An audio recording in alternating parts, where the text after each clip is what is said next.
Hey guys, I'm super excited today because I hadn't made such a cool multilingual video in a long time. I have a very special guest today. We spoke a bunch of languages about a bunch of topics, and there's a bonus at the end of the video we're going to watch. And the other piece of news, the other interesting piece of news today is that we haven't made just one video, we've made two different videos, one for my channel, one for his channel. So if you like what you're going to hear and see, please go to the description box and in the comment section and click on the link, and you will enjoy another very cool multilingual video.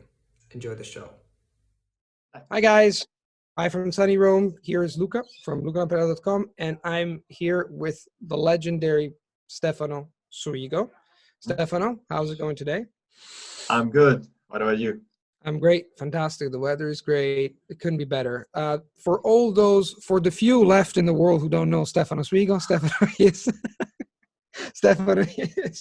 a fantastic polyglot. He speaks a bunch of languages. How many languages do you speak, Stefano? Well, let's say 10 plus 2. 10 plus 2. Okay. I guess that you speak 10 fluently and 2 you're learning, right? That's the jargon. That's more or less. That's more or less. Jargon for. Okay. And Stefan and I have been thinking of making videos for a couple of years, and we met a couple of times. I think only 2 times at the Polyglot gatherings we had it, and at some other language events. We hit it off very well, and I think it was about time to make a video about some interesting stuff, and most of all about language learning, but not only about language learning. We have posted some stuff on Facebook and on Instagram. We've received a lot of questions, both on his channel and on my channel. And here we're going to talk about a few of them in a few languages with a surprise at the end. So without further ado, Stefano, let's get started. And let's address the very first question. Okay? Okay. Are you ready? Yes, I am. And thank you for having me. It's just a privilege to be here with you today. It's a pleasure. It's a pleasure. Well, the pleasure is all mine. So let's get started. I'm going to ask this question. Every question is going to be in English, but then we're going to decide which language you're going to speak in and reply. The first question, Stefano, you can reply first, and then I'm going to go later, okay? Sure. So speak from day one or wait. I wanted to stress the fact that we have condensed some questions, and we're going to thank each and every one of you at the end of the video personally, but we've condensed questions because a lot of questions are gravitate around the same topic, so we just made it short.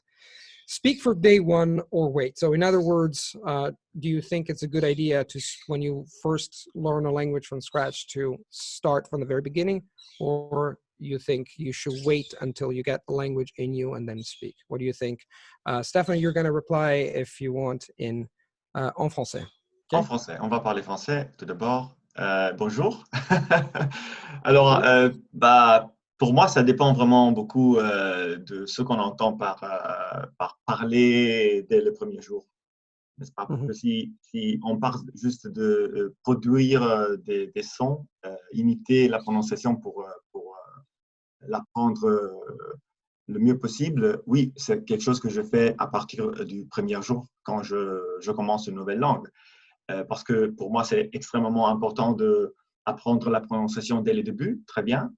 Et donc, je vais produire des sons, je vais essayer d'imiter les natifs, je vais construire des phrases, des bases et parler à haute voix, aussi lire à haute voix. Donc, si ça c'est parler dès les premiers jours, oui, je le fais. Mais ça ne veut pas dire que je vais chercher quelqu'un, un partenaire d'échange linguistique ou même un tuteur en ligne dès le premier jour ou la première semaine. Non. D'abord, je le fais seulement après une première phase d'apprentissage autonome qui peut être plus ou moins longue selon la langue. Donc, en fonction de la distance entre ma langue maternelle ou bien les autres langues que je parle déjà très bien et la nouvelle langue cible. En fonction de ça, ça peut durer 1 mois, 2 mois, 3 mois, même pour le géorgien, par exemple, parce que le géorgien est une langue très, très différente de toutes ceux que j'ai apprises jusqu'ici. Donc, voilà, le but, c'est d'arriver à un niveau qui est suffisant pour, je dirais, mettre en place une vraie communication, une vraie Mhm. conversation. Et pas Mhm. seulement bonjour, ça va, merci. Parce que ça n'est pas suffisant pour avoir une vraie conversation. Et surtout, ça ne me met pas en condition d'apprendre grand chose de cette conversation. Je dois être au moins capable d'apprendre quelque chose de nouveau, de comprendre les corrections du tuteur, par exemple, Mhm. et aussi de donner quelque chose à mon partenaire d'échange ou de conversation. Donc, je voudrais dire, en conclusion, pour moi, il faut commencer dès le début, oui, à produire la langue, parce que une langue, c'est production orale, surtout production orale pour moi, mais en parlant avec moi-même, hein, en parlant avec vous-même. Euh, Excellent, excellent. et Euh, sinon, le fait de parler avec d'autres personnes, pour moi, c'est en fonction de la distance entre les langues. Ça peut durer jusqu'à 3 mois, même 4. Est-ce que tu peux donner un exemple concret de ce qui s'est passé avec une langue spécifique qui t'a pris beaucoup de temps et une langue qui t'a pris pas trop de temps parce que c'était une langue relativement facile? Bah, je dirais avec le français. Le français, c'est une langue en fait que j'ai apprise sans l'étudier, sans jamais Mhm. l'étudier. Et donc, c'est l'épitome de la langue que j'ai apprise sans attendre euh, longtemps avant d'avoir mes premières conversations ici à Bruxelles. J'habite à Bruxelles, donc c'est une ville francophone. Et Bien c'est sûr. ici, dans la rue, que j'ai pratiquement appris le français. Par Très bien. contre, comme je disais, le géorgien, c'est une langue tellement différente et tellement compliquée que je voulais être sûr d'être capable au moins de comprendre les corrections et les pourquoi des corrections avant de me mettre dans une conversation. Sinon, Ouais. ça n'aurait pas eu tellement de sens. De juste dire bonjour et merci. C'est ça. Tout à fait. En fait, je pense que les langues, comme ça dépend. Moi, en général, je pense qu'il y a une variété de positions et d'opinions différentes sur qu'est-ce qu'il faut faire. Est-ce qu'il faut parler tout de suite? Est-ce qu'il faut attendre? Moi, je pense qu'à la base, ça dépend. Si on observe des enfants, on pourrait tirer la conclusion qu'il faut attendre 2, 3, 4, 5 ans, mais on n'est pas des enfants. On a déjà une langue et on pourrait commencer à la parler dès le début. Moi, je pense en général, ça dépend. Les Allemands ont une réponse très marrante. Ils disent Jein, non, c'est ni oui, ni c'est pas OK, c'est pas non. Moi, je pense que ça dépend de l'individu. Je pense qu'il y a on peut en fait créer deux catégories de facteurs qui sont très importants et qui jouent un rôle très important. Le premier, c'est un facteur objectif, comme tu l'as dit. Je pense qu'il y a des langues dont la distance. Moi, j'aime bien ce concept linguistique, la distance. C'est pas qu'une langue est difficile ou non. C'est bien. Je pense que c'est une langue et ça prend plus de temps si une langue est distante d'un point de vue linguistique, non, comme système linguistique. Donc, si moi je suis un Italien, non, je suis un Italien en fait. En tant qu'Italien, aller au Japon, non, tu parles de distance. Pour moi, apprendre le japonais qui est très distant de l'italien, c'est comme aller de Rome au Japon. Et aller en Espagne, c'est pas si, c'est juste ici, c'est 2 heures d'avion, 1 heure d'avion si tu veux aller à Barcelone de Rome. Et la même chose, ça s'applique à la distance linguistique. L'espagnol, l'italien, l'italien et le français, l'italien et le portugais, c'est deux langues dont la distance est, je dirais pas minimale, mais donc il n'y a pas trop de distance à couvrir. Et donc, ça prend moins de temps. Ça, c'est un facteur objectif. Mais après, il y a l'individu. C'est-à-dire, il y a des individus qui ont beaucoup d'expérience, qui ont moins d'expérience. Ça dépend de l'expérience de l'individu, ça dépend du temps, ça dépend si tu es à la retraite, tu as beaucoup de temps. tandis qu'il y a d'autres gens qui ont moins de temps. Ça dépend de la motivation, ça dépend d'où tu habites, ça dépend d'un tas de facteurs qui dépendent de l'individu. Donc, moi, je dirais, s'il y a une personne qui vient et me dit, bah, Lucas, est-ce que je devrais parler tout de suite? Je te dis, ça dépend de toi. Parfois, c'est bien, parfois, c'est moins utile. Dans mon cas, par exemple, j'ai commencé à apprendre le portugais en 2018, pardon, en 2008. Non, c'était 2010 en fait. Moi, je ne me rappelle plus. Non, 2008. Avec le mandarin, bah, j'ai attendu des mois et des mois avant de parler. Je me suis rendu compte que j'aurais pu parler dès le début. J'aurais pu parler après 3 mois. J'étais en train de faire de l'assimile très lentement, mais la réalité, c'est que au bout de 2, 3 mois déjà, on pouvait parler. Le catalan, je pense que c'est la même chose. Si moi, je vais commencer à apprendre le catalan, un de ces quatre, je suis sûr que je vais commencer, pas parler tout de suite, j'ai besoin d'un mois ou 2 mois, mais je pense que dans ce cas, c'est un atout de parler tout de suite parce que tu as déjà beaucoup de langues en toi et la langue, c'est pas compliqué. Donc, ça dépend pour moi, ça dépend. Il y a des facteurs, disons, objectifs et des facteurs subjectifs. Donc, Oui, je voulais absolument. compléter ça. Et pour moi, le même exemple serait pour moi le néerlandais. Si je commençais à Oui, apprendre le néerlandais, probablement je n'attendrai pas 3 mois avant d'avoir mes premières conversations. exactement. Exactement. Moi, Quelques par semaines exemple, va suffire. le néerlandais, je commençais à apprendre en 1999 et je me suis rendu compte qu'après 3 mois, j'écris une lettre parce que j'avais rencontré une fille. Je lui ai écrit une lettre. Je me suis rendu compte qu'au bout de... c'est toujours les meufs. Au bout de 3 mois, je savais écrire en néerlandais parce que c'est très similaire à l'allemand. Même si les Allemands ne comprennent pas le néerlandais, les Néerlandais comprennent l'allemand. Mais bon, ça, c'est toute autre histoire. Oh, so that was the first question. I have the list of questions. We have a second question. I'm going to say it in English and in Italian. It was asked originally in Italian.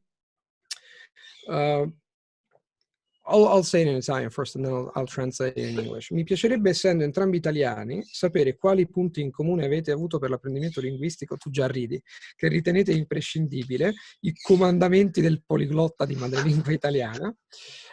So the question is, since you're both Italian, I want to know which are the most important features, the things, the most important things you have to stick to or you have to abide by that a native Italian polyglot has to abide by. I think it's this goes for any polyglot, and I mean regardless of the origin. And there's an inside question. There's another question related to that, which is I'd like to hear you talk in Italian about what polyglots believe to be the most essential elements for achieving a verbal fluency. This is a little bit more specific for verbal fluency. We're going to just reply to both questions. Come dicevo prima, puoi cominciare tu, Stefano, e Certo. poi integro io, ok? Volentieri. Innanzitutto, che bello parlare italiano con te, che è la lingua che usiamo sempre, che abbiamo sempre usato da quando ci conosciamo. Anzi, è un po' strano usare altre lingue con te. Non abbiamo mai parlato altre lingue, se non forse l'inglese qualche volta. Comunque, venendo alla risposta, io credo che il primo comandamento, anche se è un po' strano parlare di comandamenti, la prima regola d'oro penso che sia comune non solo a noi due, ma alla stragrande maggioranza dei poliglotti e degli amanti delle lingue, è la motivazione. Se c'è una cosa che è probabilmente la più importante, diciamo il fattore più importante, secondo me è la motivazione. E la consapevolezza, sapere, essere cosciente del perché studiamo una certa lingua. Io trovo che questa consapevolezza o questo perché, questa voce che ti dice il perché, deve accompagnarti lungo tutto il percorso di apprendimento. Non è solo una cosa con cui cominci e poi te la dimentichi, perché ci saranno sempre dei momenti durante lo studio in cui hai dei setback, non mi viene in italiano. Hai dei ripensamenti, hai dei dubbi amletici. Grazie, ecco, esatto, o dei momenti di difficoltà, chiamiamoli così, dei momenti di difficoltà dove non sai bene da che parte andare e questa consapevolezza, secondo me, in un angolo del cervello sempre lì presente ti aiuta a darti nuovo slancio, ti aiuta a superare questi momenti di difficoltà. Il secondo grande fattore per me personalmente è il divertimento. Cioè, io faccio solo cose che mi piacciono. Può sembrare strano, ma eh, rarissimamente mi trovi a fare una qualche attività che ha a che fare con le lingue che non mi piace fare. Secondo me il divertimento, fare una cosa volentieri perché la vuoi fare e non la devi fare, è quello che mi permette di imparare e di imparare anche in modo più efficace, cioè in termini di, diciamo, a parità di tempo, imparo in modo molto più efficace se faccio qualcosa che mi diverte. Può essere se parlo o leggo di un tema che mi piace molto e che comunque leggerei o che ascolterei anche in italiano, non necessariamente nella lingua straniera. Quindi questo per me è fondamentale. Un'altra cosa, un'altra regola d'oro secondo me è il fatto che, non so se hai già sentito questa cosa, ma uno è più di zero. È molto più di zero. No, uno non è solo un po' più di zero, è molto più di zero. Che cosa È il tuo significa? cavallo di battaglia, no? Questo è il Detto mio anche cavallo per... di battaglia, sì. Nel senso che, soprattutto per chi ha una famiglia e anche papà, eccetera, il tempo vi assicuro diminuisce molto, il tempo a disposizione. Appena si hanno 5 minuti, non conviene pensare, ah no, solo 5 minuti non vale la pena. E invece sì che vale la pena. Fare anche solo una semplice cosa, ascoltare una frase, costruire una frase, fare un pensiero, qualsiasi cosa, qualsiasi esposizione alla lingua obiettivo, diciamo, è molto meglio che non fare niente. Quindi, anche se si hanno solo 5 minuti, non rimandiamo, ma facciamo quel qualcosa. Facciamo quel qualcosa perché quel qualcosa ha un valore molto superiore a quello che può sembrare. E infine direi una cosa che forse anche tu hai detto diverse volte in molti dei tuoi video, è cercare di aprire le porte, non so bene come dirlo, ma aprire le porte della propria vita alla lingua che vogliamo imparare. E questo significa circondarsi di strumenti, di input nella lingua straniera.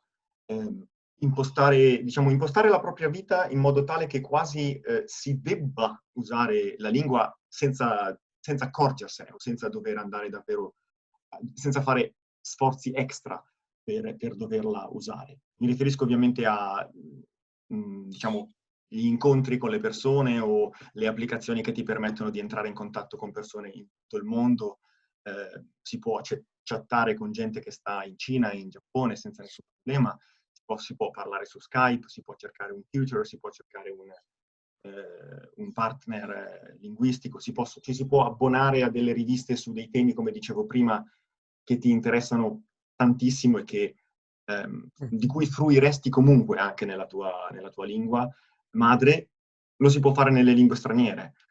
Quello che faccio io qui a Bruxelles, che è una città molto internazionale, frequentare negozi e bar dove i proprietari o chi frequenta quei posti parlano la lingua che ti interessa. E li frequenti e parli quella lingua. Anche tutti i giorni, se vuoi. Ogni volta che vuoi puoi andare al bar a bere un caffè e parlare, per esempio, in portoghese qui nel bar accanto. Così questo è un po' il segreto, anche per mantenere le lingue, non solo per impararle. Questo è fondamentale.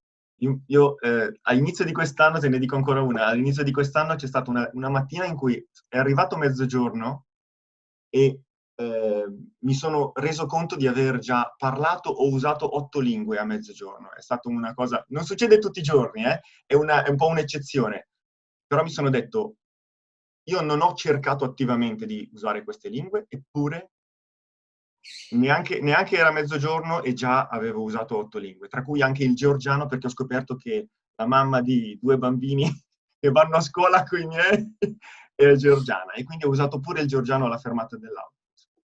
Quando usi il georgiano alla fermata dell'autobus vuol dire che hai vinto. No, basta, cioè la giornata può finire lì, Prima di mezzogiorno, tranquillamente. prima di mezzogiorno puoi tornare a casa felice.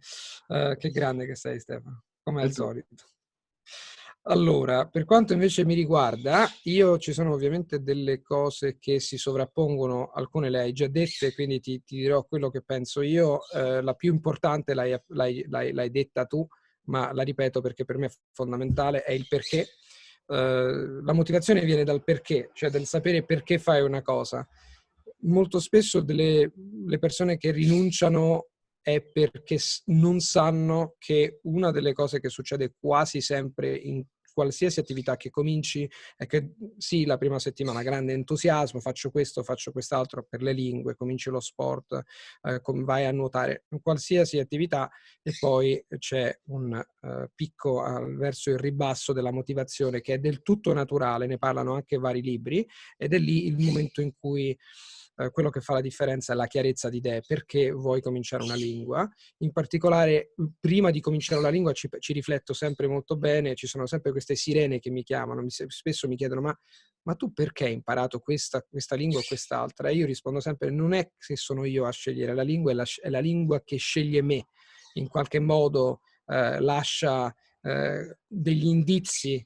Sono andato a fare un viaggio da qualche parte, mi è piaciuto il paese, ho letto un'opera letteraria, ho conosciuto una persona interessante, ho visto un libro che improvvisamente mi dà voglia di esplorare questo paese, e chi ne ha più ne metta. A quel punto però è importante capire che guardare un film o conoscere una persona non è un motivo, è necessario magari per me, ma non sufficiente per poi travalicare, tra virgolette, sorpassare gli ostacoli che sono necessariamente e inevitabilmente sulla nostra via. Quindi capire il perché, sapere esattamente perché è importante, come te, crea motivazione nel tempo. Un'altra cosa che per me è importante, non dico che sia generale, ma in particolare per me, mi sono accorto riflettendo su me stesso che è fondamentale al riguardo, è che io visualizzo sempre in maniera cosciente all'inizio, durante i primi mesi o le prime settimane, come sarò nel futuro, nei prossimi 2 anni, parlando e usando quella lingua nel futuro, e ogni singola volta che io mi siedo per studiare qualsiasi lingua, che sia il greco, che sia l'ungherese, che sia il danese, già mi proietto, la mia mente automaticamente si proietta in avanti e dice quanto è bello sarà parlare questa lingua, usare la lingua, perché per me la lingua non vive in un vuoto, come dicono gli inglesi, it doesn't live in a vacuum, ma è un'entità viva. Quindi a differenza di altri poliglotti o amanti delle lingue, io non ho nessuna, non c'è nessuna critica a riguardo. Io non vedo mai una lingua come qualcosa che posso imparare un po'.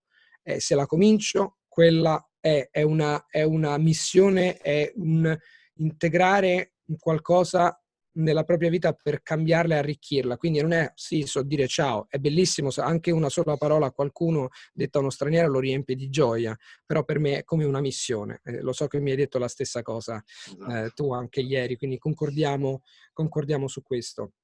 Terzo punto, secondo punto, quindi diciamo sapersi proiettare in avanti e sapere il perché, motivarsi è fondamentale, senza questo non si va da nessuna parte, come avere una Ferrari senza benzina, quindi puoi anche avere il metodo migliore della terra, ma non c'è niente da fare. Il secondo per me è pianificare, nel senso che io sono abbastanza strutturato, come ti ho fatto vedere anche ieri, magari anche forse troppo, nel senso eccessivo, non c'è bisogno di essere così strutturati. Tra l'altro, scusate, ma ci sono questi pappagalli verdi che creano, sembra ogni tipo 20 secondi c'è questo È suono. bellissimo, vai tranquillo che è bellissimo. Speriamo. E i pappagalli sono bellissimi da vedere, da sentire dipende. Dopo 5 ore con questo cinguettio forse è un po' troppo. Comunque, la seconda cosa per me è programmarsi le cose. È una cosa che insegno agli studenti, di distinguere la pianificazione dall'esecuzione. Quindi se tu pianifichi sabato e domenica, questo lo farò per questa settimana, poi hai soltanto da fare. Ho letto recentemente che Steve Jobs nella sua biografia, adesso non mi ricordo in quale, non si cambiava, era famoso per non cambiarsi mai né i pantaloni, né, veniva sempre vestito allo stesso modo, e diceva che il motivo per cui andava sempre vestito allo stesso modo è che gli consentiva di risparmiare l'energia di dover pensare a cosa mettersi la mattina. Ecco, per me la cosa è molto simile, perché sabato e domenica mi pianifico già tutta la settimana in maniera tale da non avere, diciamo, di non dover scegliere cosa fare, come farlo e quando farlo durante la settimana, che per me è fondamentale, soprattutto quando si tratta di gestire 14 lingue. Quindi più strutturato sei e meglio è, se vuoi avere un certo stile di vita e di, diciamo, in qualità di poliglotta, diciamo. Quindi il mio consiglio è anche per le persone che non sono poliglotti, vogliono imparare una lingua, strutturarsi almeno la giornata, sapere esattamente cosa fare, è una cosa in più, poi possono rilassarsi e con l'esperienza possono fare come piace loro. Quindi questo è un altro punto, secondo me, abbastanza importante per quanto mi riguarda. E terzo, ce ne sono tantissimi, ma terzo è investire tempo nel capire qual è il metodo migliore per la singola persona per imparare una lingua. E questo significa che ci sono dei principi fondamentali che valgono per tutti, ma i metodi sono molto diversi. Io e te magari abbiamo raggiunto un buon livello di poliglottismo, chiamiamolo così sembra una malattia quasi, poliglottismo, però abbiamo metodi molto diversi, stili molto diversi, e questo significa che tu fai delle cose che vanno bene per te, io faccio delle cose che vanno bene per me, e integrato in questo terzo punto è il fatto che ti deve piacere quello che fai. Io ogni volta che mi siedo mi diverto un mondo. Purtroppo mi dico è passata questa mezz'ora, questi 45 minuti, adesso devo tornare a sbrigare le faccende di casa, ma la realtà è che io starei lì tutto il santo giorno ad imparare perché mi diverte da morire. Quindi non vedere mai la lingua come qualcosa che devi fare, che è noioso. Abbiamo purtroppo ereditato tutto questo dalla scuola. Lasciate perdere la scuola, cioè non lasciatela perdere, è importante, ma per quanto riguarda la lingua potete imparare come vi pare, divertendovi da morire, ve lo posso assicurare. Due cose, se posso aggiungere. Prego. Volevo dire, io un consiglio che do ai miei studenti quando dicono devo studiare più, non so, vocabolario, devo studiare di più il congiuntivo, devo studiare, io dico no, devi o vuoi? Cominciamo a parlare di voglio imparare meglio l'italiano, voglio imparare la grammatica finlandese. Ed è tutta una questione di mindset, però già ti dà uno slancio diverso. Partire dicendo io voglio imparare quella cosa, rispetto invece a io devo imparare quella cosa. Senti già che sono due modi di porsi davanti all'oggetto in questione completamente diversi. E la seconda cosa che volevo ancora dire è una grossa differenza fra noi due. Io non pianifico praticamente nulla. Io vado un po', si potrebbe usare una parolaccia, ma diciamo che vado un po' a feeling, anziché, ecco, vado un po' così a sensazione, però ho comunque una struttura, perché senza la struttura, questo è vero, non si arriva da nessuna parte. La struttura per me è rappresentata molto banalmente dal libro di testo con cui inizio, che mi fa da scheletro per proseguire nell'apprendimento, e poi ho, non so, un numero limitato di ulteriori fonti, come per esempio un vocabolario online, qualche, diciamo 2 o 3 massimo canali YouTube per i video, un podcast che mi piace come audio. Però, ecco, per me, per esempio, pianificare troppo sarebbe controproducente probabilmente per come sono fatto io.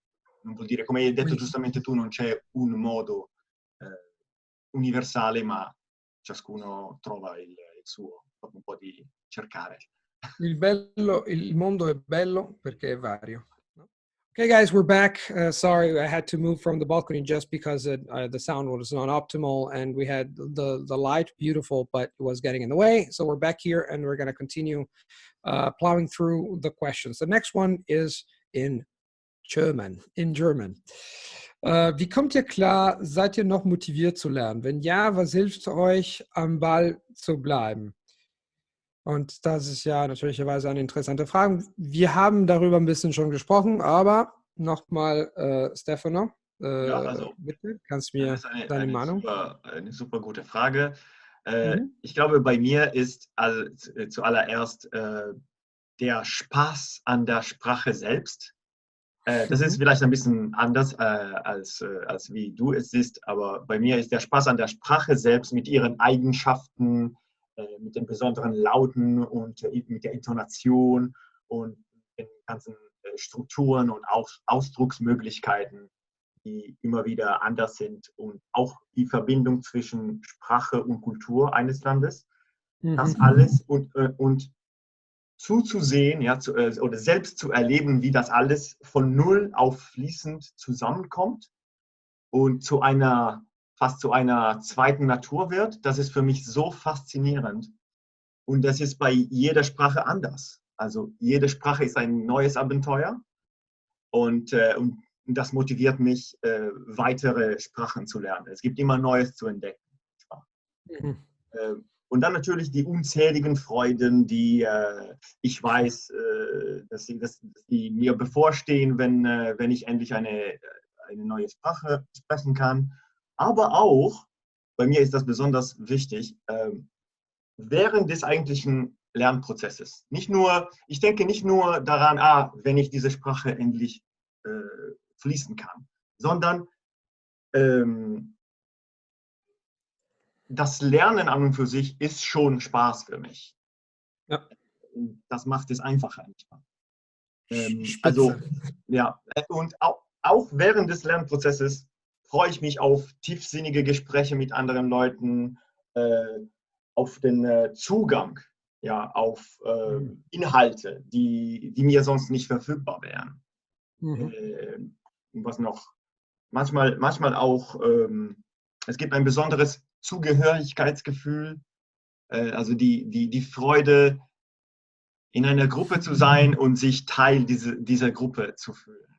Ja, Das ist was ganz ja, stimmt. Besonderes. Auch das motiviert mich weiter. Und ansonsten natürlich ja, also der Spaß und der Erfolg, die ich bisher mit dem Sprachenlernen gehabt habe, da möchte ich natürlich noch weitermachen und ich möchte nicht darauf verzichten, neue Welten zu entdecken, wie gesagt.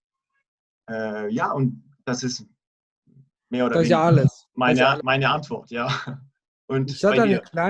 ich hatte eine kleine Frage für dich. Du hast gesagt, Hm? du liebst diese grammatikalischen und die Kleinigkeiten, im Allgemeinen die Kleinigkeiten einer Sprache. Und ich kann mir vorstellen, nicht alle lieben Fremdsprachen wie du, ja.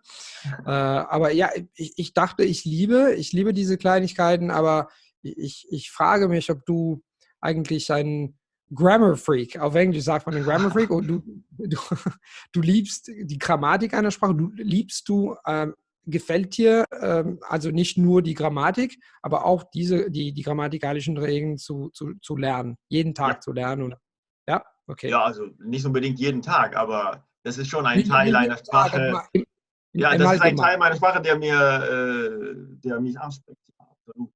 Das ist, was dich Grammatikliebhaber, das kann man sagen. okay. Bitte? Ja. Teilweise, manchmal motiviert das auch, ja. Ja. Wenn in meinem Fall, wir haben das schon gesagt, wir sind ein bisschen anders. Es ist ja ganz normal, wir haben Ähnlichkeiten, aber auch es gibt Dinge, die wir anders machen. In meinem Fall muss ich sagen, die Leute, die denken einfach, oh, ein Polyglott, der muss eigentlich die Grammatik lieben. In meinem Fall, ich weiß nicht, ob das stimmt. Ich liebe die Grammatik. Ich weiß, dass es wichtig ist, dass es eine wichtige Rolle spielt und du musst auf jeden Fall die Grammatik lernen, um eine Sprache gut zu sprechen, um dich gut zu äußern. Aber einerseits weiß ich nicht, ob ich das im Ganzen liebe. Ja?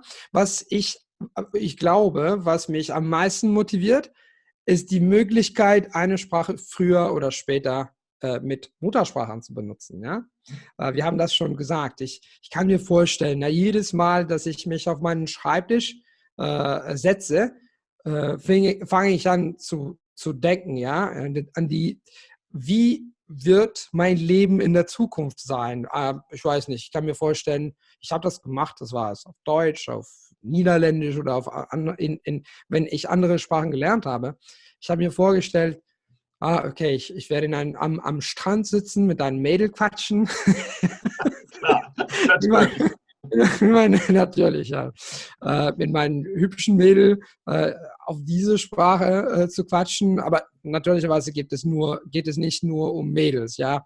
Interessante Konversationen über die Kultur und die Geschichte eines Landes zu führen oder um einen Tisch mit sehr interessanten Leuten zu setzen und zu sprechen über die Traditionen von einem Land oder nicht nur die Tradition, die Kultur, die Filme, die Bücher, ja, was auch immer. Es ist unglaublich. Und ich habe so viele gute und unglaubliche Erfahrungen erlebt in diesem Sinn. Und ich bin dankbar, so dankbar. Und ich weiß, was es bedeutet, eine Fremdsprache gut zu sprechen. Nicht nur eine Sprache ein bisschen zu blabbern, sondern eine Sprache sehr gut fähig zu sein, eine Sprache mit Muttersprachern zu benutzen. Und ich muss auch sagen, in meinem Leben, ich habe in Frankreich und in Spanien gelebt, und eine Sprache zu kennen, eine Sprache gut und fließend zu sprechen, wenn du in ein Land fährst und du musst auf jeden Fall in diesem Land wohnen, ist es sehr wichtig, eine Sprache zu sprechen.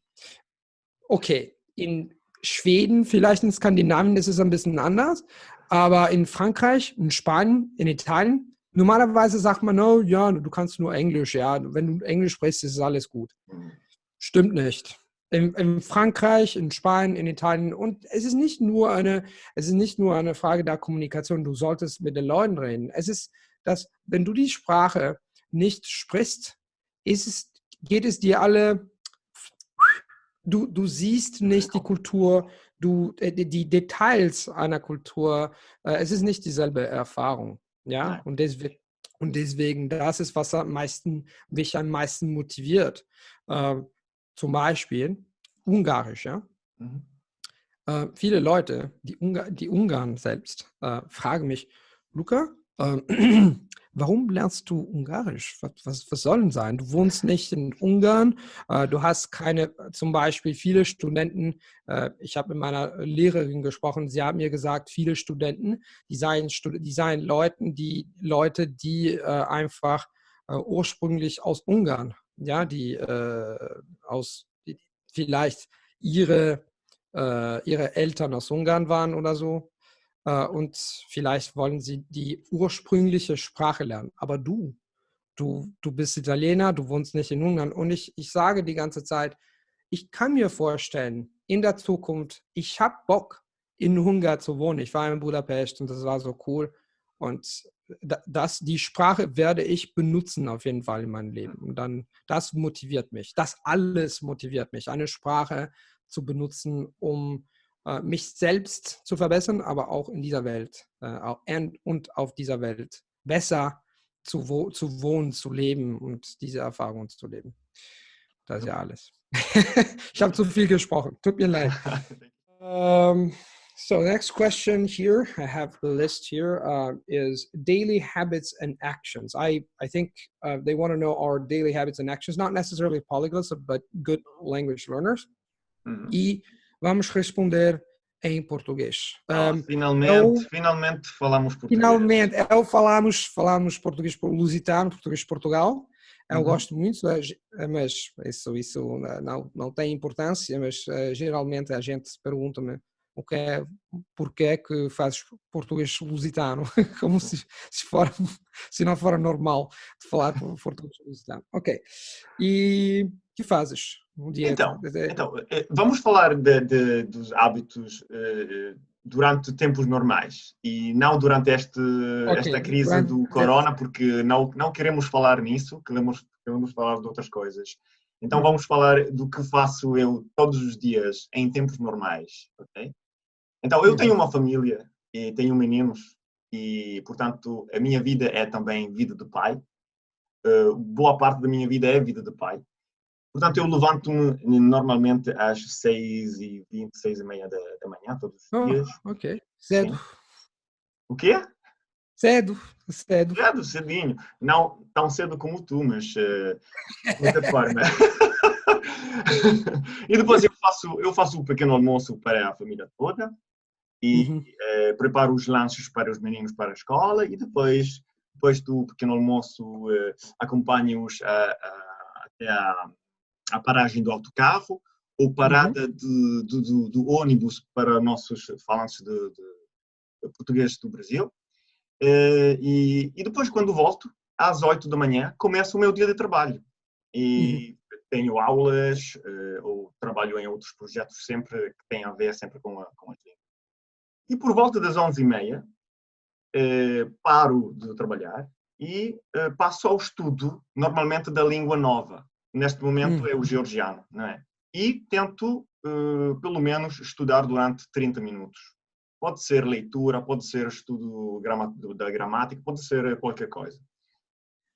Depois do almoço, eu normalmente olho um vídeo ou dois em línguas para as quais tenho dificuldade de encontrar oportunidades para praticar na vida normal, na vida de todos os Uhum. dias. Portanto, vão ser essas línguas, vão ser o chinês, o japonês, também o romeno, e depois volto ao trabalho. Normalmente até às 4, porque às 4 voltam os meninos da escola e, portanto, acabou. A minha, o meu dia, mais ou menos, com as coisas minhas, acabou e a partir daí vai a 100% até à noite. Uhum. E à noite gosto de ler alguma coisa, uns minutos antes de adormecer. Neste momento estou a ler contos curtos em islandês, muito, muito fixe. Se Em, não, o quê? em islandês? Em Em islandês, islandês. exato, sim. Ah, porque falo islandês também. Ok. Então, contos, então, histórias curtas. Uhum. Depois também tenho livros em japonês, em romeno, então leio alguma coisa, normalmente literatura, mas às vezes também gramática georgiana. Porquê? Porque a gramática georgiana é ótima para adormecer. Com certeza. Com certeza. O Se, georgiano.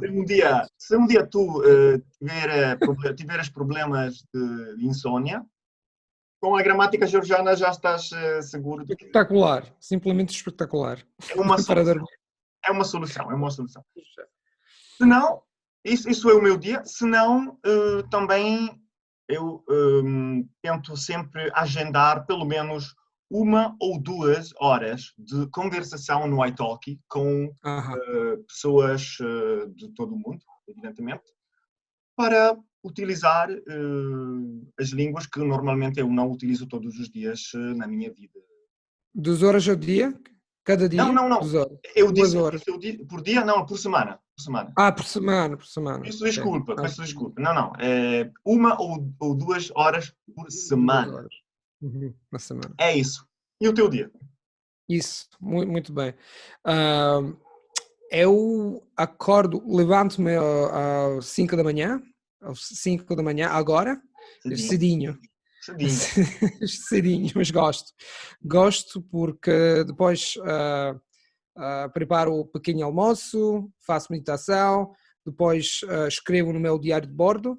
É muito importante para mim escrever por pelo menos 10 minutos cada dia, para escrever o que tenho na cabeça, ideias e coisas. E depois, para mim é muito importante ler todos os dias 30 minutos, um livro. Agora estou a ler um livro que chama-se Thinking Fast and Slow, não sei se conheces, muito interessante. E depois estudo meia hora, 30 minutos, uma língua. Neste momento estou a estudar húngaro, grego e dinamarquês. Este não é possível para mim estudar 3 línguas ao mesmo tempo, porque desgraçadamente não tenho tempo para estudar as 3 línguas todos os dias. E depois trabalho criativo, ou seja, escrever artigos, preparar vídeos para YouTube, para o meu canal do YouTube e outras coisas. E depois preparo o almoço. E para mim é importante dormir um pouco, 1 hora na tarde, porque senão é impossível. Porque eu dormo, por exemplo, à noite 6, 7 horas, mas dormir é muito, muito importante para mim. E depois dou aulas porque sou coach, 3, 4 aulas cada dia, isso também é muito trabalho. E depois é importante também dizer que depois do almoço leio 30 minutos, porque sempre leio na manhã, na tarde, na noite, 30 minutos, 30 minutos, 30 minutos, 13 livros diferentes. Por exemplo, na manhã leu livros um pouco mais complicados, porque Thinking Fast and Slow não podes ler na noite, é demasiado complicado. Depois do almoço, outra coisa para o desenvolvimento pessoal, para mim é muito importante o desenvolvimento pessoal e perceber como fazer as coisas, como organizar as coisas e depois na noite para, não sei, histórias. Por exemplo, estou a ler um livro muito, muito interessante que já tinha lido já faz muito tempo, em italiano porque eu estou a ler em italiano, Il Mondo di Sofia, O Mundo de Sofia, não sei se conheces o livro, Já um livro entendi. muito interessante sobre a história da filosofia, Uhum. e em quantas línguas a gente normalmente, um políglota que fala muitas línguas, tem que estudar todos os dias. A verdade é que não estudo todos os dias, eu estudo 30 minutos ativamente uma língua, mas depois, como já me estavas a dizer hoje, a coisa que faz a diferença é que eu falo muitas línguas porque utilizo as línguas. Utilizo as línguas, por exemplo, nas aulas, tenho que falar inglês, espanhol, português não falo uma vez cada 3 meses, tá, não muito menudo, mas em geral falo muitas línguas cada dia porque é normal, a integração das línguas na vida. Muita gente, por exemplo, pergunta-me, tens que estudar todos os dias 3 horas, 4 horas, não? Não, tens que integrar as línguas na tua vida e depois é muito mais fácil. É normal, não sei, em países como Luxemburgo, não sei como diz em Luxemburgo, há muitos portugueses, por exemplo, de origem portugueses, É verdade. que falam português, falam luxemburguês, falam francês na escola, inglês, alemão, são 5 línguas, e para eles é normal, totalmente normal falar 5 línguas, isso é normal na minha vida, mas há gente como os italianos, por exemplo, não falam, porque em Itália a gente fala italiano, nos Estados Unidos a gente fala americano, inglês americano, e por isso não é normal falar as 2, 3 línguas, mas há uma parte da humanidade que fala 3, 4, 5 normalmente. Okay, well, we talked we addressed this in Portuguese. Now let's talk in the next question. We're going to address it in English. This is about our job, so that's interesting. How important is mentoring / coaching in SLA, second language acquisition, and what are the qualities of a good tutor? So, Wow. Stefano, What a question. tutor. That's a broad subject. It's a broad question, yes, but yeah. it's well, an interesting one. First of all, I'd like to make clear what we mean by mentor and what we mean by tutor, because I think Right. there are two different things. I think mentor is like a coach, like it's more what you do, whereas a tutor is more like language specific. Right. Are we talking about the same thing? Are we on the same page? But I would say that regardless of that, yes, it's true. You have to make a distinction. But I think a good language instructor, regardless of mentor, tutor, coach, because these are just labels. What do you think that a good language instructor should the main features a language instructor should have in general? But then you can distinguish. Obviously, you can go more. I was going to talk about how important it is to have a coach, like a coach for language learning in general, or a tutor for a language, specifically for language. Always better to have both. You have a coach. Exactly. That's That's what I tell all my students. As of me, I can direct you and give you some instructions. Then you can actually apply all this with a tutor. So why either or? It's just this and that, you know. So I think if you have no idea how to start learning a language and how to organize your self-study, or even if you are like under a time pressure for any reason to learn a given language in a given time, then you need a coach, I think, because you need to be shown how to organize your self-study and how to start basically from scratch. Whereas if you're already comfortable with self-study and maybe you have some experience doing that and you don't have particular pressure to learn in a given time, then you may want to have a tutor, a language-specific tutor, or, as we just said, both. And I think that what you absolutely need is other people. Like 100%, you need someone else to accompany you in your language learning process and journey. Like, I mean, the golden rule for me is no isolation, or at least not for a long time. So you can look for a coach to start learning a new language. If you don't know how to start, you can look for a tutor for language-specific questions. And also you can look for other people who want to learn maybe the same language and can accompany you on this journey. But talking about what you will probably talk about what a coach or a mentor needs to have as qualities. But I think I'm gonna talk about language-specific tutors because that's what I do. And I think the number one quality is flexibility. This is so important. A good tutor has to meet students where they're at. And being flexible means being able to adjust the way they teach, even though we don't like the word teach, I know, Luca, but let me use this today for this. I mean, the way they teach or the way they help the student learn a language, depending on the student's needs, preferences, struggles, goals, all these things. And it's not as easy as it seems, but with some experience, you get to do that. And also empathy.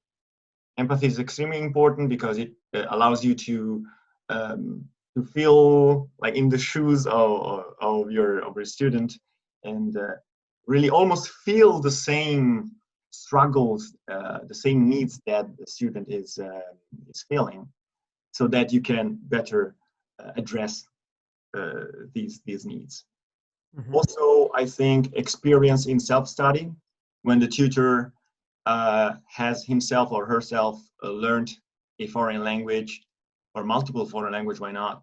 That's a great thing because you're pretty sure that they know what it takes and why someone is struggling with a certain aspect of a language. And also maybe knowing how and when to correct. That's more important than it seems, because I think many people do not understand how important it is not to correct too much, not to interrupt students when they are speaking, and also really to adjust the level of correction depending on the level of the student.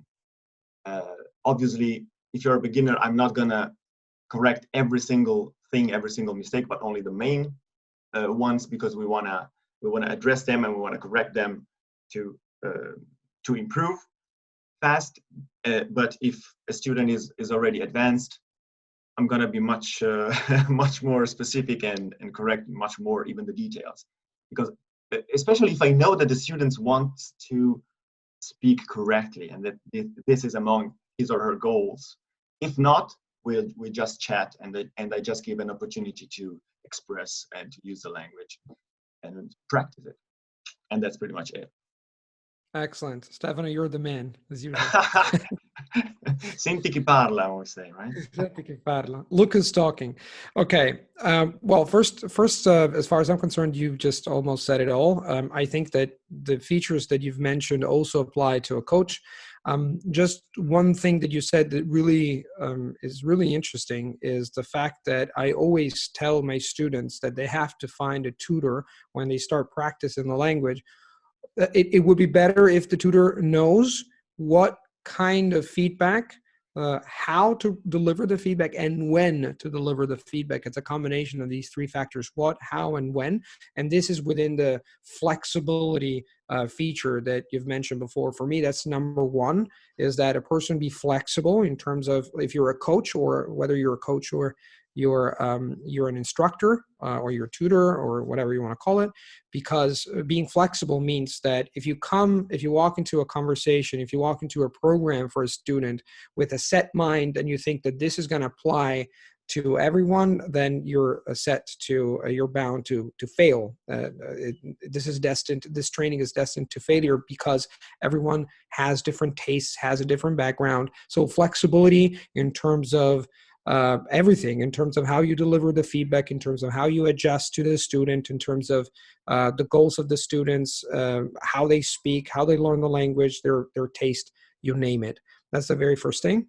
The second thing is humanity. For me, competence is important. You have to be competent, and that is a condition that you should meet, so to speak. But I think that being humane means being nice, being, as you were using the word empathy, which is a wonderful word. You have to feel the other student. You have to feel the struggle. You have to be able to connect with the student. That's really important. And that is, for me, single-handedly the most important thing. And for me, a good coach asks and knows how to ask questions. I believe more and more that all the answers are in us, and you just need to spur the student in the right way so that they find the answers that are already in them. So I think that a good coach understands the situation. A good coach has experience, understands who they're talking to, and asks the right questions so that they cause the student to think about solutions that they can figure out. And in this regard, the fourth, I think a good coach is solution inclined, meaning that they see things as, they never see problems, they just see situations that they need to be resolved. So if someone comes to me, and I have extensive experience with coaching, so people come from all walks of life, from every country in the world. I've worked with not everybody, but with a lot of people. They come with different problems, they have different goals and dreams and struggles, and you just have to identify the problem. Then the more experience you have, the easier it is to categorize certain aspects of certain problems. But then what makes a difference is to ask the right questions, okay, what do you think? Instead of telling them this is what you need to do, I can suggest a few things, but I think it would be best to just point to a possible solution and ask them to rack their brains to figure out a solution themselves. Because once again, the best answers are already in you, and you just need to find them. This is fantastic. This is spectacular. I like your third and fourth points very much. Very much. Definitely. Almost Socratic, I would say. Almost Socratic. Fantastic. Well, I believe, Socrates was a fantastic guy. He, the Socratic method, this famous Greek philosopher who kept asking questions. He knew that he didn't know anything, but his method was great. Ask a question and ask another question about the question, and then keep digging. And I feel that keep digging is one of the most important things we want to do as human beings, not only for, language learning, and not only to explore what method works best to learn a language, but to understand the nature of ourselves and understand ourselves. I think it's one of the first steps towards a happy life, to put it in philosophical terms. Now, the last question of the 6 languages that we share together, and that is the following, and we're going to reply in beautiful Spanish. What brings the most joy in language learning? It's a very simple question, beautiful. Muy bien. There's a lot to say. Vale, muy bien, empezamos. Empezamos, pero con el español tienes que ayudarme, Luca, porque yo estoy muy oxidado, como siempre y desde siempre. Entonces, para mí, bueno, esto tiene que ver un poco con lo que ya dijimos sobre la motivación, ¿no? Pero otras cosas, una cosa que me da mucha joya, ¿se dice así? Joya, ¿no? Que me da mucho placer, yo diría. Placer, que me anima mucho, que me da mucho placer, que me hace feliz. Dime. No, nada. Dime. Que me da mucho placer es la epifanía, ¿no? Esa especie de iluminación, ¿no? El hecho que algo que no tenía ningún sentido hasta hace poco tiempo, de repente puede transformarse en un mensaje entendible, en algo con que puedes interactuar o interagir, no sé cómo se dice. Interactuar, perfecto. ¿No? Eso es una cosa muy, muy especial, un momento muy, muy especial en el aprendizaje, creo yo. Ujú.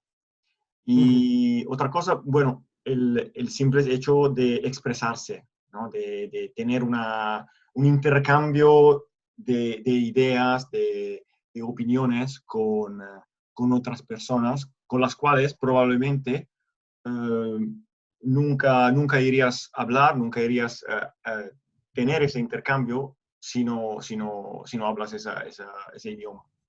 Claro. Y si no, también el hecho de ayudar a los otros me da mucho placer, ayudar a los otros, no solamente como tutor, como cuando ayudo a las personas a aprender idiomas, sino también cuando, no sé, en la calle, en situaciones así, eh, hay gente que tiene un problema y no consigue solucionarlo Ujú. a causa de la falta de un idioma común. Lo he hecho muchas veces aquí en Bruselas, en el Yo también. mercado y así. Eh, es una sensación muy, muy especial también.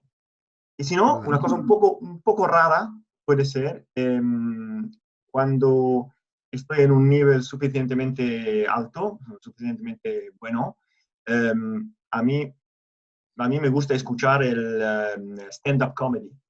No sé cómo se dice en Uf, castellano, pero el stand-up, eh, yo, dime, dime, ¿cómo? stand-up Que comedy, yo diría es una cosa, comicidad, comicidad, cómicos, comicidad, comicidad, también stand-up una cosa comedy. muy, muy especial, entender y reírme a carcajadas.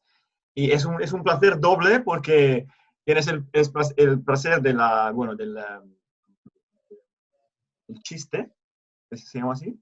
¿Sí? El Sí, chiste, claro, pero también saber que entendiste algo en otro idioma, es un chiste en otro idioma, entonces tienes el placer doble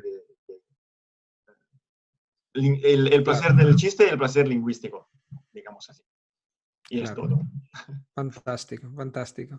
En cuanto a mí, bueno, todas esas cosas que ya has dicho, más hay tres cosas fundamentalmente que para mí representan un placer absoluto cuando uno habla un idioma extranjero. El primero es, como para ti, es comunicarse con los demás, ¿no?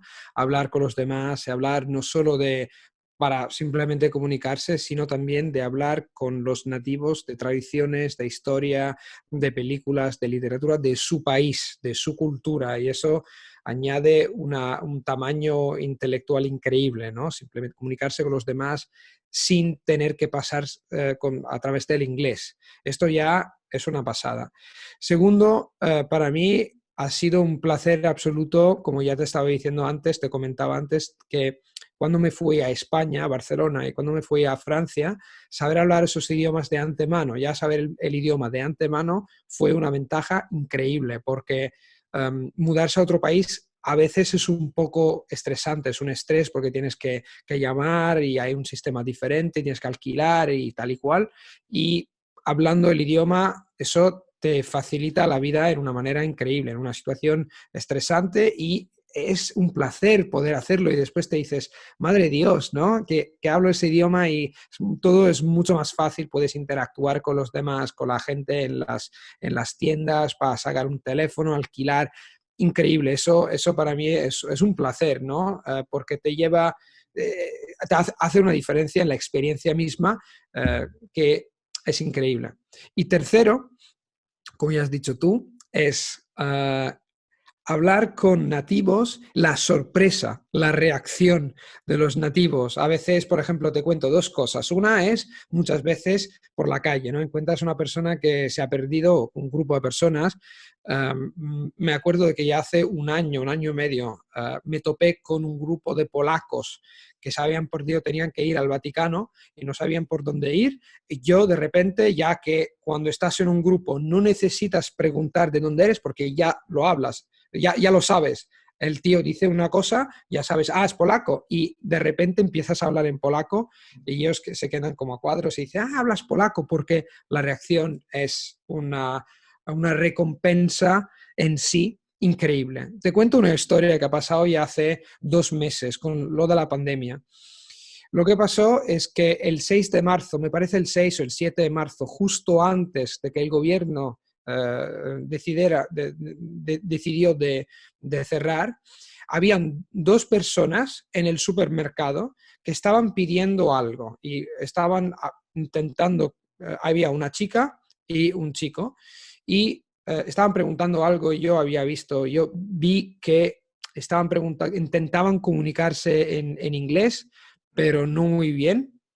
Así que, y además, los del supermercado, la gente que estaba en el supermercado no se enteraba de nada porque no hablaba inglés. Y por eso yo me acerqué y pregunté, ahí, no sé, ¿puedo ayudar? Si es posible. Y después le he preguntado, ¿qué idiomas habláis? ¿No? ¿Cuál es tu lengua materna?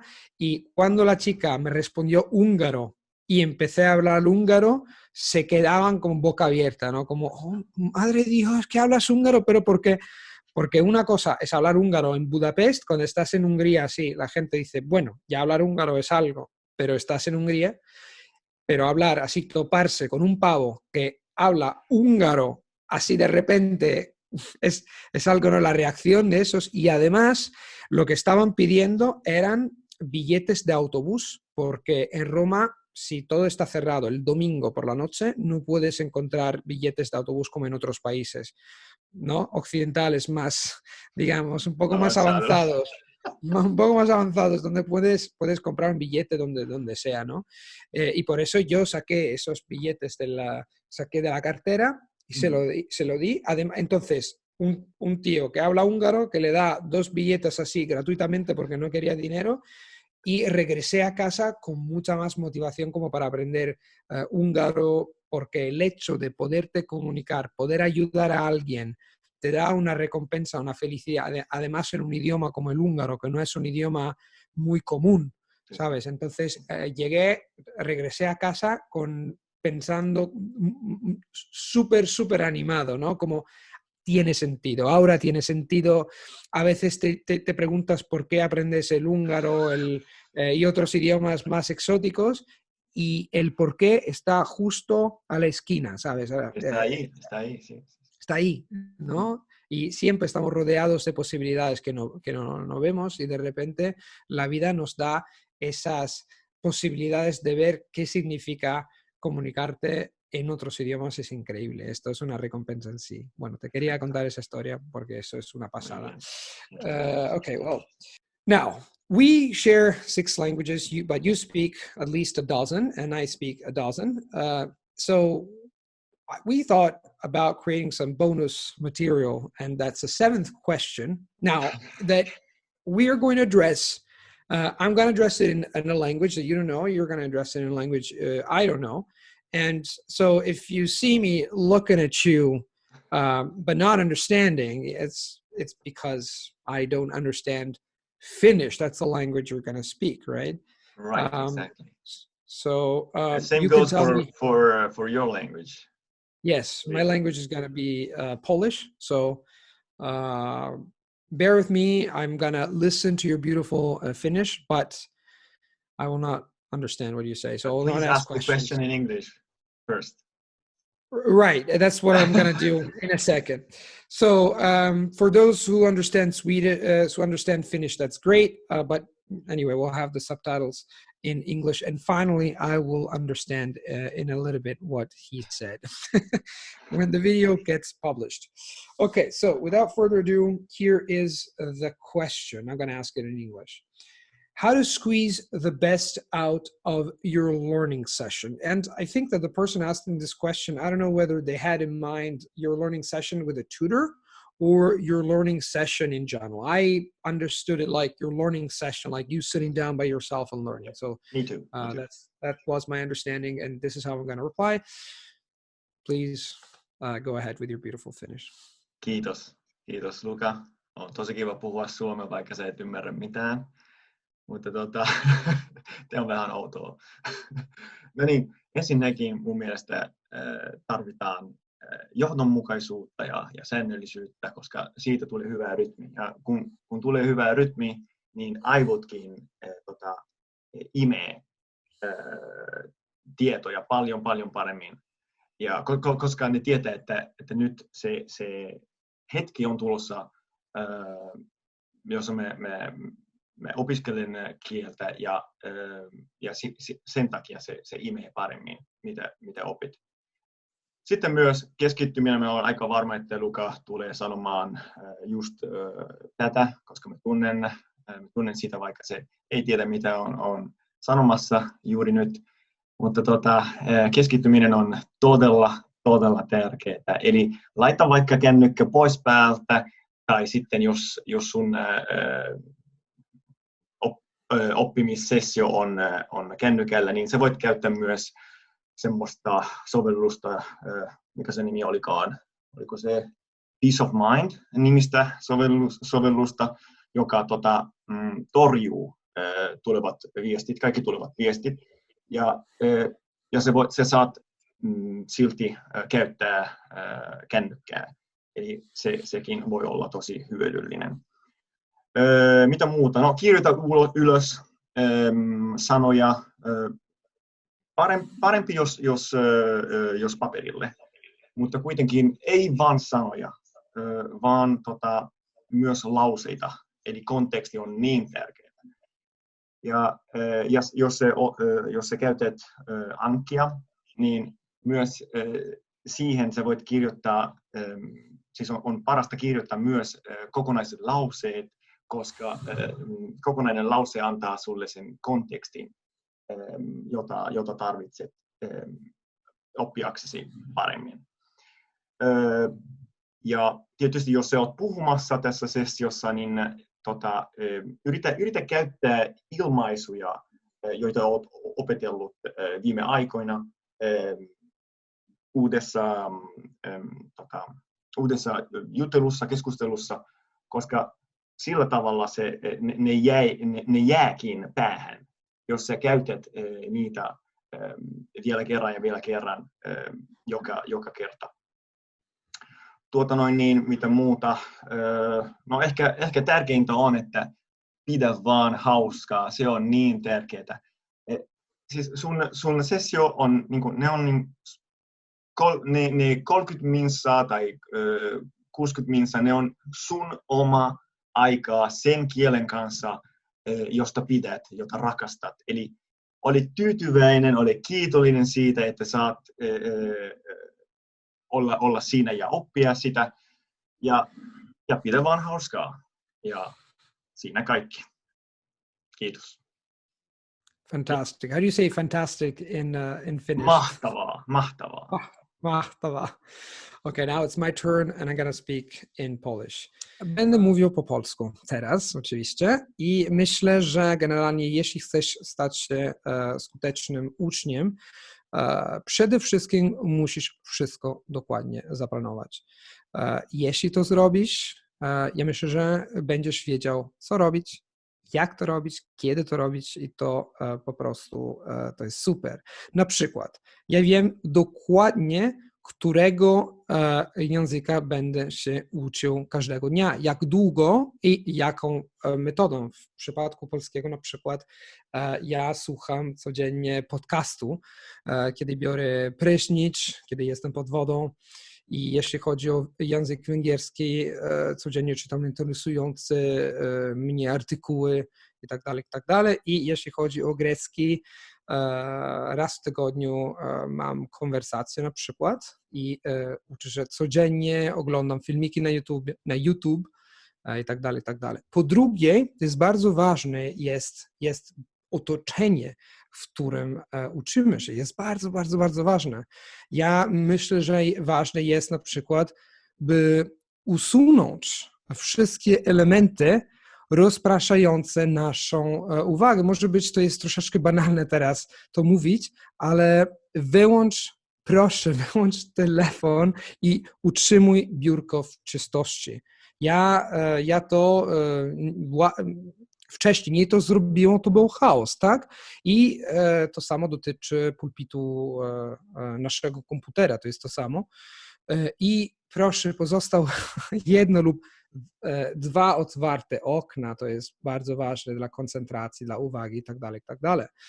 To jest kluczowe, tak? Powiedzmy. Tak, widzę, że wszystko rozumiesz. I ja myślę też, także myślę, że generalnie internet jest świetnym źródłem informacji, tak? Ale ja także myślę, że moim skromnym zdaniem papier gra bardzo ważną rolę, dlatego że zawsze na przykład ja pracuję z papierem i jeśli czytasz książkę czy artykuł na papierze, to możesz notować, podkreślać słowa i tak dalej, tak dalej. I są różne rzeczy, które ty możesz zrobić, ale generalnie myślę, że ta sprawa koncentracji i uwagi gra ogromną rolę. Jesteśmy przyzwyczajeni do korzystania z telefonem i tak dalej, ale myślę, że ty możesz po prostu korzystać z papierem i uczyć się lepiej. I pamiętaj, może być 5-10 minut regularnie uczyć się i wiedzieć dokładnie kiedy, jak i co robić codziennie. To wszystko, to tyle. That was all. I could tell that you were following. Bardzo dobrze. Bardzo dobrze. Super. You can say zajebiście. That would put a laugh. Spoko, zajebiście. Mega. Okay, guys, that was it. I hope you had fun. I hope you liked the interview. I found it very nice and always very informative to talk with the legendary Stefano. It was a pleasure. Now, if you want to know more about Stefano's channel, you can click on the link in the description box. I've left some info. And check the video that we have made together in these 6 languages that we share, plus another bonus language. It's going to be different. Directly on Stefano's channel. So stay tuned and you are in for a big surprise. Take good care of yourself and see you soon on YouTube. Vai, ciao. Ciao. Ciao, ciao. Adesso te l'ho data nuova. Ho appena aperto, ti ho dato subito la... Tu Stefano ne sei proprio un grande. Ragazzi, ma tu con me, stai tranquillo, stai bello tranquillo. Stefano, tu sei immenso. Allora, ja może być to calla. Lo sapevo io. Io lo sapevo. Yeah. Io lo sapevo che questi ci dovevano. Che bello è sentirti parlare in polacco, Luca. Troppo bello. Ti piace? Mi piace, sì. Si vedeva che c'avevi il sorriso sulla bocca. Ma anche perché è stranissimo fare sì. Così. Sì, non capisco.